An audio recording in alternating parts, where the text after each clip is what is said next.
social media blueprint course is based on Flirt. Flirt is our trademarked approach on how a business can go through 5 steps in setting himself up for social media.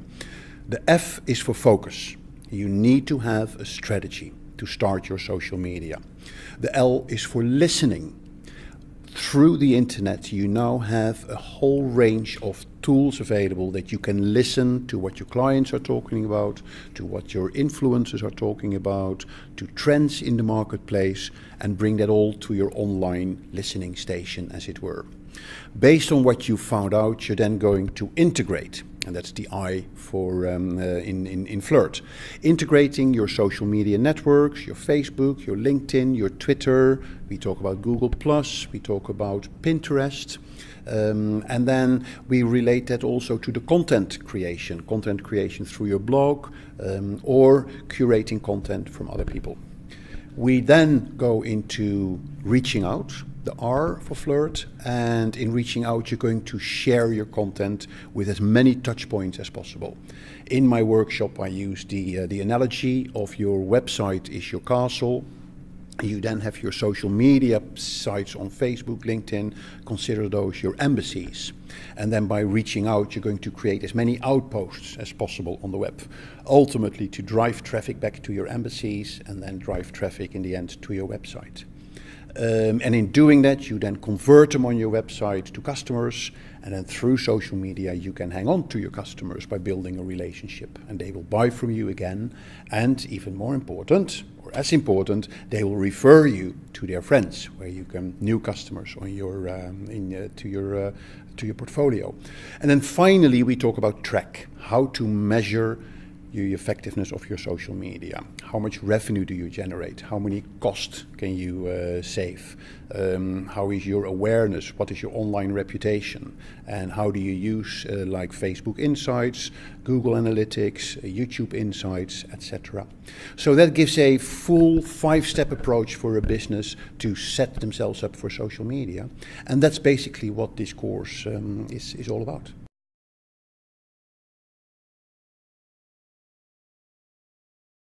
It's very interesting. I think Facebook is clearly the most important social network from a business point of view.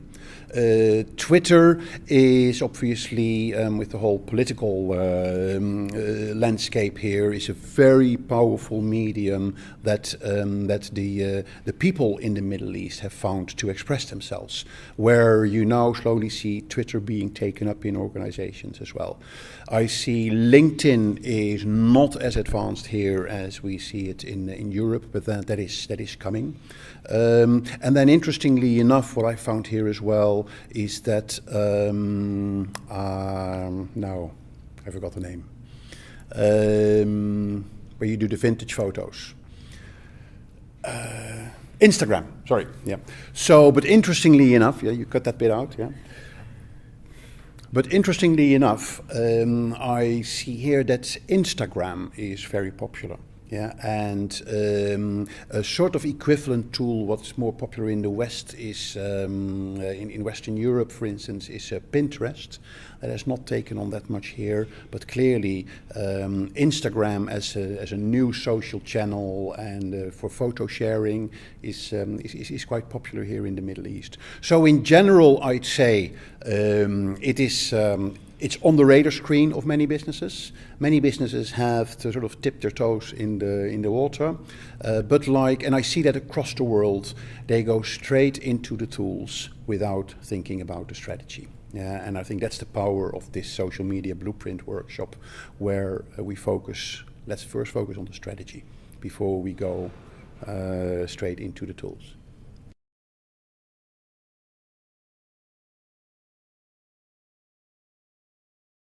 Yeah, that's obviously, there's a bit of trial and error in this as well.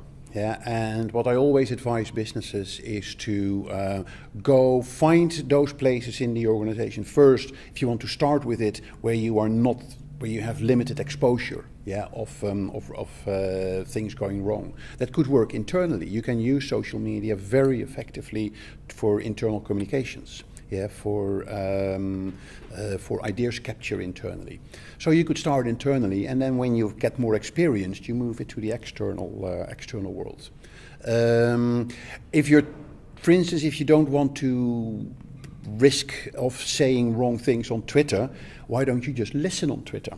Yeah, instead of tweeting, yeah, you can listen on Twitter about what's going on in the market. So you get into social media, but you're not actually actively communicating, but you're listening to what's being said. That can work very well.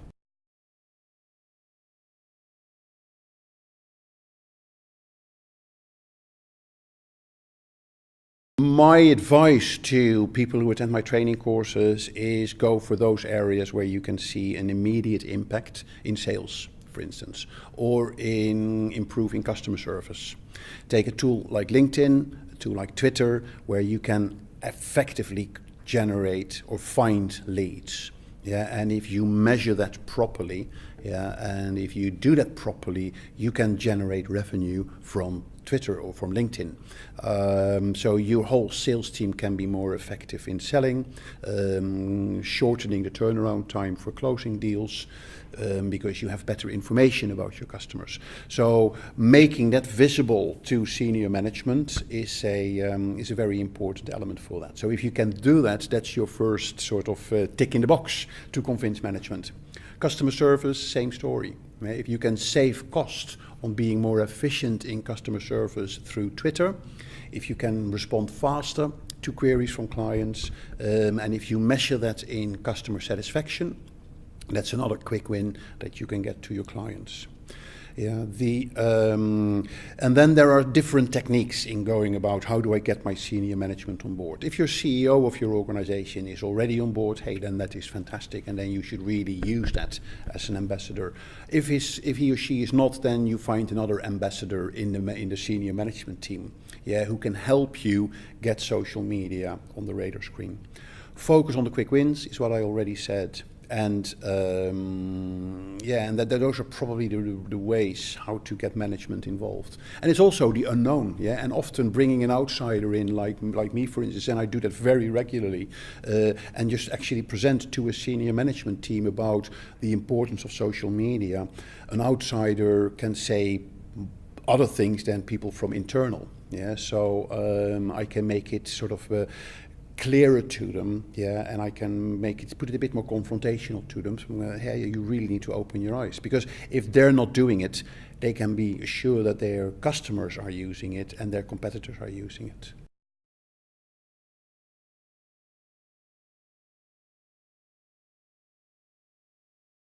Good question. I think there's clearly two different approaches in B2C and B2B. B2C is about building sort of a community around the brand, building excitement around the brand, building buzz, and that's where where Facebook works very, very well. Yeah, and then by running good Facebook campaigns, you can really get a lot of buzz and attraction around the brand, particularly if you're able to create a campaign where you take the brand offline as well, where people talk about your campaign. And there's plenty of examples also in this region about that. Business to business social media is very powerful when it comes to building thought leadership, as we say, building expertise in the market, in the niche that you have selected. Where blogging, for instance, is very important to start building up your thought leadership, your knowledge, sharing that knowledge with your audience. Blogging is really important in that space, creating your LinkedIn company page, creating a LinkedIn group where you bring your communities together. So it works perfectly well in both environments, but the approach is slightly different.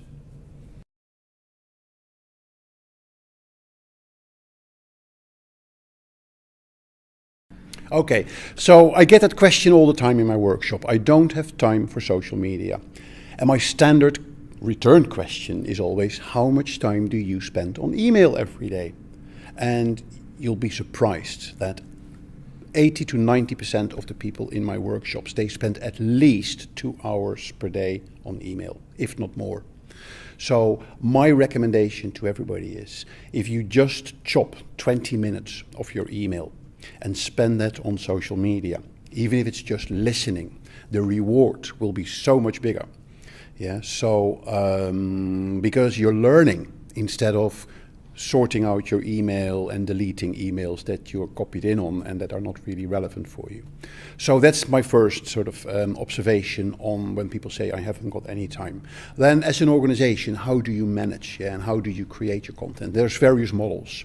Yeah, companies that just start with social media, they take their marketing person, yeah, and they sort of he or she sort of dips the toe in the water and get the hang of it.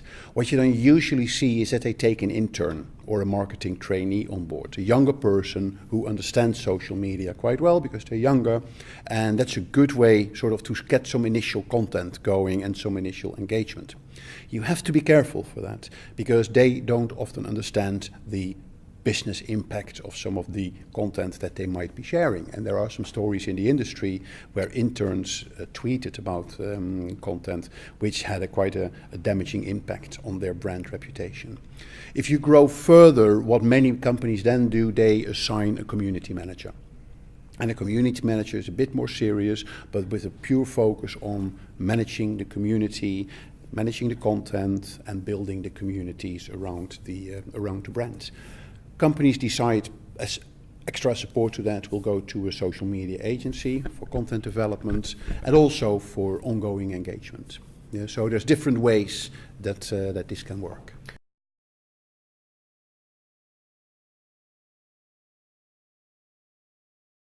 This training would be good for social media managers in organizations, marketing managers, yeah, communications managers in organizations, even customer service managers. Yeah, we also had somebody for recruitment in this course. Yeah, so it is managerial level who want to use social media for their particular discipline. But there's a slight focus, obviously, on the sales and the marketing side of the business and the communication side.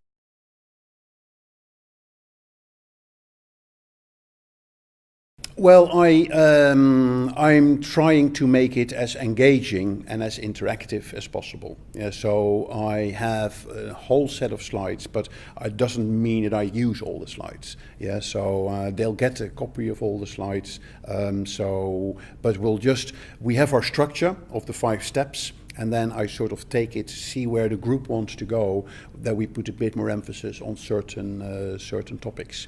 I'm a strong believer in using a variety of materials. Yeah, so there's a lot of video that we use in the course, a lot of case studies that we use in the course, local case studies. Yeah, so I made sure that particularly for this region that we use lots of case studies from the different countries in this region, and include as many people in the discussions as possible.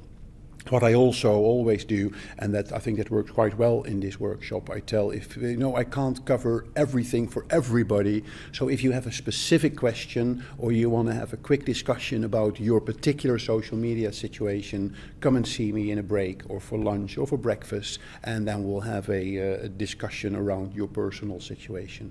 And I think I've been with most of the breaks and most of the lunches I spent with individuals attending the group, and I gave them advice on how they should move forward given their particular situation.